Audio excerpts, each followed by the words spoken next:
Hello friends. आज की हम इस वीडियो में एमपी के करंट अफेयर्स देखने वाले हैं जो कि संभागीय स्तर पर होगा।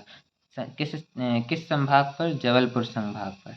तो इस प्रक्रिया को शुरू करते हैं और आज का हमारा पहला तथ्य है वह है थर्ड रामायण कॉन्फ्रेंस जो कि 6 से 8 जनवरी में 2023 में आयोजित की गई थी। ये कहाँ की गई थी? तो ये आयोजित की गई थी जबलपुर में। अब थर्ड तो हो गई, अब बात आती है कि फर्स्ट और सेकंड। तो फर्स्ट जो थी वो 2016 में हुई थी और सेकंड जो थी 2020 में आयोजित की गई थी। अब अगला है कि एमपी का अयोध्या किसे कहा जाता है? तो उसे ए ओरछा को कहा जाता है। ओरछा किस नदी के किनारे है? ओरछा जो है बेतवा नदी के किनारे स्थित है। भारत का फर्स्ट रामायण संग्रहालय, भारत का प्रथम रामायण संग्रहालय जो है यह ओरछा में बनाया गया था। कब बनाया गया था? 2005 में। रामायण संग्रहालय का नाम जो है वो साकेत है। अब बात आती है रामायण की रचना, ये महर्षि वाल्मीकि जी के द्वारा की गई थी और रामचरितमानस की रचना ये तुलसीदास के द्वारा की गई थी। और यह कहाँ की गई थी? तो ये चित्रकूट में की गई थी। अब तुलसीदास जी जो हैं वो अकबर के समकालीन थे। ठीक है, इसके बाद हमारा अगला तथ्य है मध्य प्रदेश में कोविड-19। अब इसका जो है मध्य प्रदेश में कोविड-19 से प्रथम संक्रमित व्यक्ति जो है वो कहाँ पाया गया था? जबलपुर में पाया गया था। और कोविड-19 से प्रथम मृत्यु जो हुई थी यह उज्जैन में हुई थी। और इसके बाद है कि 100% वैक्सीनेशन वाला मध्य प्रदेश का पहला नगर पंचायत, यानी कि यहाँ पे सभी लोगों को वैक्सीन लग चुकी है। तो यह जो है यह बरेला नगर पंचायत है जो कि जिला जबलपुर में ही स्थित है। अब कोविड-19 का टीकाकरण एमपी के किस ज़िले से स्टार्ट हुआ था? मतलब किस ज़िले से शुरुआत की गई थी? तो यह सिंगरौली ज़िले से शुरुआत की गई थी। अगला तथ्य है हमारे पास मध्य प्रदेश का पहला पिंक स्टेशन जो है मदन महल। अब पिंक स्टेशन का क्या तात्पर्य है? मतलब पिंक स्टेशन वह स्टेशन होता है जहाँ पर सभी जो कर्मचारी हैं वह महिलाएं होती हैं, इसलिए इसका नाम पिंक स्टेशन रखा गया है या पिंक स्टेशन बोला जाता है। अगला तथ्य है हमारे पास भारत का पहला 100% विद्युतीकरण रेलवे जोन। मतलब वहाँ पर सब कुछ जो है जितनी भी कार्यवाही होती है या कामकाज होता है वह 100% विद्युत के द्वारा होता है। तो यह हमारा WCR है जिसका पूरा नाम है वेस्ट सेंट्रल रेलवे। हिंदी में कहें तो पश्चिम मध्य रेलवे। इसका हेडक्वार्टर कहाँ है? जबलपुर में। यह कब बना था? तो यह 2003 में बना था। और यह 100% रेलवे क्रॉसिंग रहित रेलवे जोन है जो कौन? WCR मतलब वेस्ट सेंट्रल रेलवे। एमपी का पहला निजी रेलवे स्टेशन। अब पहला निजी रेलवे स्टेशन किसे बनाया गया है? हबीबगंज। यह पूरी तरह से निजी हो चुका है। हबीबगंज रेलवे स्टेशन को वंशन ग्रुप द्वारा विकसित किया गया था। मतलब वंशन ग्रुप ऐसे कहें तो एक कंपनी है जिसके द्वारा इसका विकास किया गया, ऐसे बनाया गया। ठीक है, अब बात आती है कि मध्य प्रदेश का जो दूसरा निजी रेलवे स्टेशन बनने वाला है तो यह कौन बनेगा? जबलपुर का। मतलब आने वाले समय में सेकंड जो होगा एमपी का निजी रेलवे स्टेशन जबलपुर हो। अगला तथ्य है हमारे पास कि मध्य प्रदेश में जो लाडो अभियान शुरू किया गया है इसकी ब्रांड एम्बेसडर कौन है? तो ये हैं इशिता विश्वकर्मा जो कि आपके जबलपुर से ही बिलोंग करती हैं।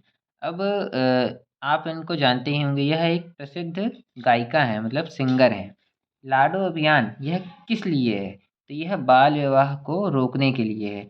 एमपी में लाडो अभियान की शुरुआत कब की गई? तो यह की गई है 2013 में। और अगला तथ्य है हमारे पास देश का पहला जियो पार्क, यह कहाँ बनेगा?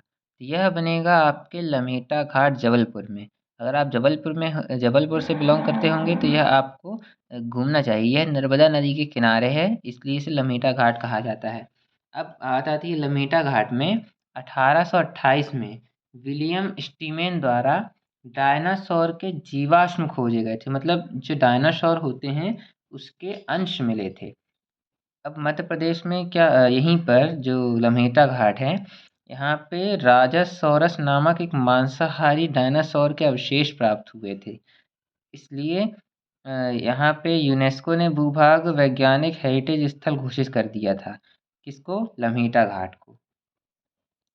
अगला तथ्य है देश का पहला स्पाइडर इंटरप्रिटेशन सेंटर, जिसे कि अक्रेनियम, इसको हिंदी में कहा जाता है मकड़ालय, यह कहाँ खोला गया? जबलपुर में खोला गया है। अब इस मकड़ालय में मकड़ियों की 150 प्रजातियां हैं। यह संग्रहालय TFRI tropical forest research institute ने खोला गया है। ठीक है। TFRI की स्थापना कब हुई थी? तो यह हुई थी 1988 में।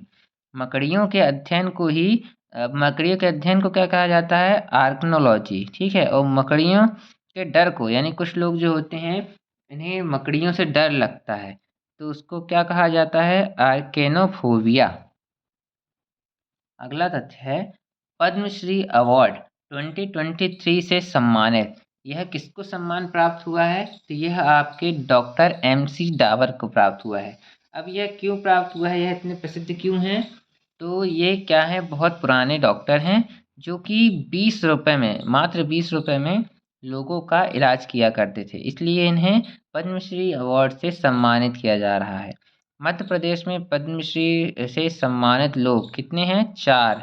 इसमें प्रथम नाम है डॉक्टर डावर, जो कि आपके जबलपुर से बिलोंग करते हैं। सेकंड आते हैं रमेश शांति परमार, यह उमरिया से हैं। यह आदिवासी गुड़िया बनाते थे। और थर्ड नाम है जोधैया बाई, जो कि आपके झाबुआ से संबंधित है। अगला तथ्य है MP का फर्स्ट स्टोन आर्ट फेस्टिवल का आयोजन, तो यह हुआ है कटनी में। अब ये स्टोन आर्ट फेस्टिवल मतलब पत्थरों पर जो कलाकृति बनाई जाती है उसका फेस्टिवल है। यह कहाँ आयोजित हो रहा है? कटनी में आयोजित हो रहा है। और बॉक्साइट का उत्पादन भी कहाँ होता है? कटनी में होता है। चूना नगरी भी हम कटनी को ही कहते हैं। अब इसके बाद एक बहुत ही ताज़ा है और सबसे IMP है कि देश का सबसे लंबा रेलवे फ्लाईओवर, आपने गाड़ियों का फ्लाईओवर सुना होगा, पर यह रेल का फ्लाईओवर बन रहा है। यह कहाँ बन रहा है? कटनी में, जिसकी लंबाई लगभग 35 किलोमीटर है। और इसकी जो लागत होने वाली है, कुल लागत, यह 1247 करोड़ होने वाली है। यह MP का सबसे ऊंचा रोड ओवर ब्रिज, यह भी कहाँ? कटनी में ही बनाया जा रहा है, जिसकी ऊंचाई 18.04 मीटर है।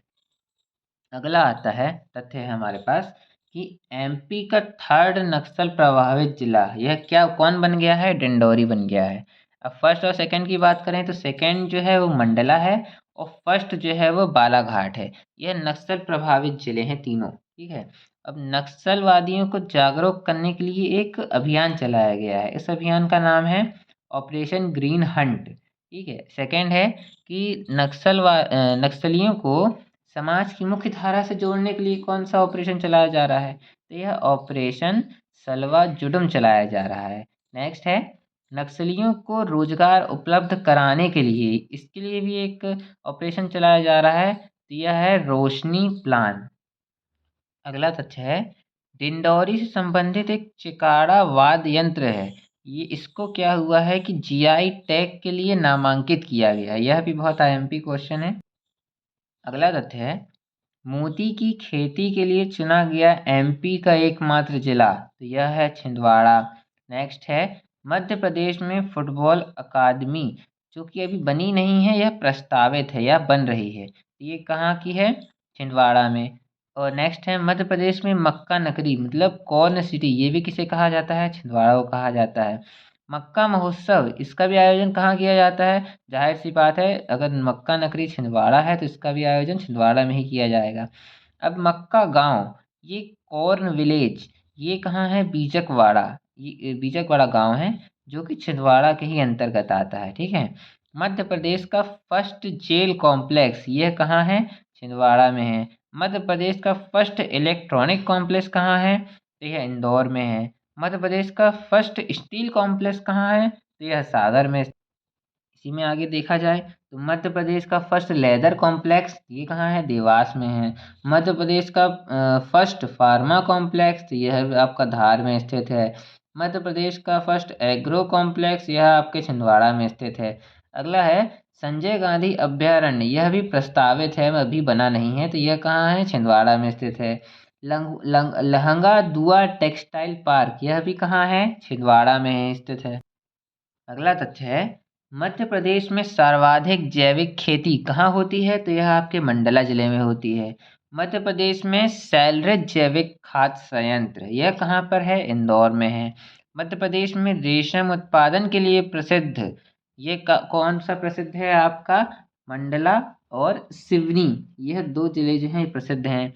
जेट्रोफा की खेती मध्य प्रदेश में कहाँ होती है? तो यह आपके मंडला जिले में होती है। अब जेट्रोफा के बाद आता है कि मध्य प्रदेश में बायोडीजल का उत्पादन, तो यह आपका कहाँ होता है? तो यह आपका मंडला में होता है। अगला तथ्य है, कान्हा राष्ट्रीय उद्यान में एयर सफारी की शुरुआत की गई है, यानी कि आप एयर सफारी के द्वारा कान्हा राष्ट्रीय उद्यान का आनंद ले सकते हैं। और यह एक अकेला ही का उद्यान नहीं है, इसके पहले बांधवगढ़ राष्ट्रीय उद्यान में भी एयर सफारी की शुरुआत की गई है। भारत का फर्स्ट राष्ट्रीय उद्यान, मतलब भारत का पहला राष्ट्रीय उद्यान कौन सा है? तो यह कान्हा नेशनल पार्क है। शुभंकर भूर सिंह द बारहसिंगा रोहन चक्रवर्ती द्वारा यहाँ पे हुआ था। और मध्य प्रदेश का 24वां अभ्यारण्य जो है, यह कर्मजिरी अभ्यारण्य है। ये कहाँ पर है? सिवनी में स्थित है। यह कितने एरिया में फैला हुआ है? तो यह 14,10,420 हेक्टेयर में फैला है। पेंच राष्ट्रीय उद्यान, यह यहाँ पर एक बाघिन थी जिसका नाम माताराम था। उसका अन्य नाम जो था T15, कालर वाली बाघिन। और यह क्यों प्रसिद्ध थी? तो यह इस बाघिन ने 29 शावकों को जन्म दिया था, इस कारण से यह इस उद्यान में प्रसिद्ध थी। पंडोल समूह जल प्रदाय योजना, यह कहाँ पर हुई है? यह सिवनी में हुई है। और बंडोल औद्योगिक केंद्र, यह कहाँ पर है? यह भी सिवनी में ही स्थित है। अगला तथ्य है, 1200 करोड़ रुपए की लागत से मध्य प्रदेश में देश का पहला लिथियम बैटरी निर्माण उद्योग स्थापित किया जाएगा। तो यह कहाँ किया जाएगा? यह सिवनी में स्थापित किया जाएगा। सिवनी से संबंधित मोहम्मद अरशद खान को आईपीएल 2020 में मुंबई इंडियंस ने 20 लाख रुपए में खरीदा था। यह भी जो मोहम्मद अरशद खान है, यह भी आपके सिवनी से ही संबंधित हैं। इसके बाद कुछ और क्रिकेटर भी हैं, जैसे वेंकटेश अय्यर, यह भी क्रिकेटर है। यह कहाँ से संबंधित है? यह इंदौर से संबंधित है। आवेश खान, यह भी क्रिकेटर हैं और इनका संबंध भी इंदौर से ही है। अगले हैं कुलदीप सेन, यह भी क्रिकेटर ही हैं और जिनका संबंध जो है वो रीवा से। अगला तथ्य है, मध्य प्रदेश का फर्स्ट ओडीएफ का फुल फॉर्म है ओपन डेफिगेशन फ्री, मतलब खुले में शौच से मुक्त जिला। तो यह कौन बन गया है? यह हमारा नरसिंहपुर बन गया है। गन्ना व अरहर उत्पादन में भी प्रथम है कौन? नरसिंहपुर। झोलेश्वर परमहंसी गंगा आश्रम, जो कि जगत गुरु शंकराचार्य स्वरूपानंद जी की महाराज की तपो स्थली है, यह भी कहाँ है? आपके नरसिंहपुर में स्थित है। जगत गुरु शंकराचार्य का जन्म यह कहाँ हुआ था? दिघौरी, जो कि सिवनी जिले के अंतर्गत आता है। अगला तथ्य है, मध्य प्रदेश में फर्स्ट एथेनॉल प्लांट, तो यह कहाँ स्थापित हुआ है? तो यह आपके बालाघाट जिले में स्थापित हुआ है। मध्य प्रदेश में फर्स्ट पेपरलेस कार्यालय, यह कौन बन गया है? तो यह भी बालाघाट का ही बन गया है। बालाघाट व डिंडौरी में मिलने वाले कोढ़ो कुटकी को जीआई टैग के लिए नामांकित किया गया है। ठीक है। अगला है, मैग्नीज और तांबा उत्पादन में भी क्या बालाघाट ही आपका प्रथम है। मैग्नीज नगरी भी किसे कहा जाता है? तो यह भी आपके बालाघाट को कहा जाता है। एशिया की सबसे बड़ी खदान जिसका नाम है भारवेली माइंस, यह भी कहाँ है? आपके बालाघाट में स्थित है। तांबा नगरी, यह मलाज खंड में स्थित है, जो कि आपके बालाघाट के ही अंतर्गत आता है। अगला तथ्य है, एक जिला एक उत्पाद, यह कौन से जिले का है? तो यह नरसिंहपुर जिले का गन्ना है। इसी के आगे सिवनी जिले का जो सीताफल है, यह भी आपके एक जिला एक उत्पाद के अंतर्गत आता है। फिर उसके बाद जबलपुर का मटर, यह भी आपके एक जिला एक उत्पाद के अंतर्गत ही आता है। अब इससे संबंधित देखें तो मध्य प्रदेश में मटर फेस्टिवल भी कहाँ मनाया जाता है, तो यह आपके जबलपुर में मनाया जाता है। एक जिला एक उत्पाद के अंतर्गत डिंडोरी, मंडला, सिंगरौली, अनूपपुर जिले के कोंदो कुटकी को भी एक जिला एक उत्पाद के अंतर्गत घोषित किया गया है। इसी के आगे देखा जाए तो बालाघाट का चिन्नौर चावल, यह भी एक जिला एक उत्पाद के अंतर्गत है, शामिल किया गया है। अगला है छिंदवाड़ा का संतरा। छिंदवाड़ा में जो संतरा है वह बहुत मात्रा में उत्पादन किया जाता है, इसलिए इसे भी एक जिला एक उत्पाद के अंतर्गत लाया गया है। इसके बाद आता है ये एक मध्य प्रदेश में संतरा सिटी कहा किसे कहा जाता है, तो यह आपके बैतूल को कहा जाता है। और भारत में संतरा सिटी किसे कहा जाता है, तो यह आपके नागपुर को कहा जाता है। ठीक है, फिर एक जिला एक उत्पाद के अंतर्गत आपका कटनी का सैड स्टोन जो है, इसे भी एक जिला एक उत्पाद के अंतर्गत लाया गया है। स्टोन आर्ट फेस्टिवल, यह आपके कहाँ है, कटनी में ही वो क्या कहते आयोजित किया गया था, कुछ देर पहले ही हमने इसे देखा है। अगला तथ्य है मध्य प्रदेश में हाई कोर्ट कहाँ पर है, तो यह आपके जबलपुर में स्थित है। मुख्य न्यायाधीश जो कि यहाँ पे 27वें हैं, जिनका नाम जस्टिस रवि विजय मलिमत हैं। अब यह कहाँ से संबंधित हैं, तो यह आपके कर्नाटक से संबंधित हैं। और महाधिवक्ता वर्तमान में यह कौन है, तो यह आपके प्रशांत सिंह हैं। अब अगला तथ्य है कि मध्य प्रदेश के राज्य पर्यटन विकास निगम के जो अध्यक्ष हैं, यानी पर्यटन मंत्री जो हैं, यह कौन है, तो यह आपके विनोद गोटिया जी हैं, जो कि आपके जबलपुर जिले से ही संबंधित हैं। अगला तथ्य है, इसमें हम कुछ प्रमुख खिलाड़ी हैं जो यहीं मध्य प्रदेश से संबंधित हैं, जिलों से संबंधित हैं, वह किस खेल से संबंधित हैं, यह भी हम देखने वाले हैं। तो इसमें प्रथम जो हैं वह मुस्कान किरार हैं, जो कि आपके जबलपुर ज़िले से ही संबंधित है। यह क्या हैं, तीरंदाज हैं। ठीक है, अगली हैं रिचपाल सिंह, यह भी आपके जबलपुर ज़िले से ही संबंधित है और यह क्या हैं, तो यह तीरंदाजी कोच हैं।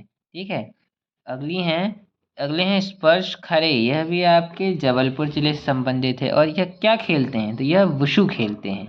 अगला है मधु यादव, यह भी आपके जबलपुर से ही संबंधित है और यह एक हॉकी खिलाड़ी हैं। ठीक है, अगली हैं जानकी बाई, यह कहाँ से हैं, यह सिहोरा से संबंधित है और यह क्या खेलती हैं, जूडो खेलती हैं।